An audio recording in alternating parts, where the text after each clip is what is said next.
A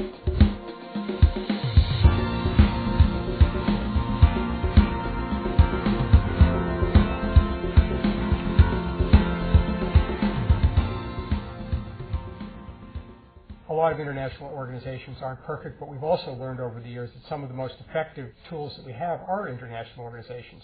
Take NATO, for example. It helped keep the peace in Europe for 50 years and helped bring an end to communism, helped bring the opportunities for freedom and democracy for all of Europe.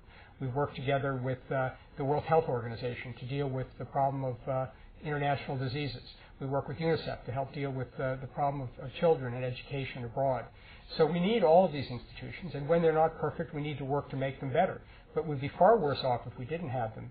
As it stands now, when we have to go to deal with problems like we did in the Balkans and Europe, we got our friends to put in more than 75% of the costs of that, and to carry now 90% of the military burden.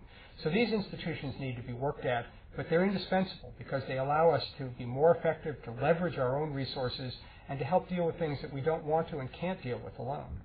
America's role in the world should be smart. We should have a foreign policy that's based on working well with all of our friends and allies to make this a safe place for everyone. And by smart, I mean that we should learn from the past, and we should think positively about where we want to be and how we want to work with others. We need the world, and the world needs us. You know, sometimes people emphasize just one or the other. That, oh, the world needs us, and we have all the power, and, you know, it's really up to others to think like we do. And then the other side will say, no, we're the source of the problems, and you know, we need to do more. I think both are true. If you look at organizations like the United Nations or others, it does its best work when the United States is working with it, when we're a part of the solution, not a part of the problem.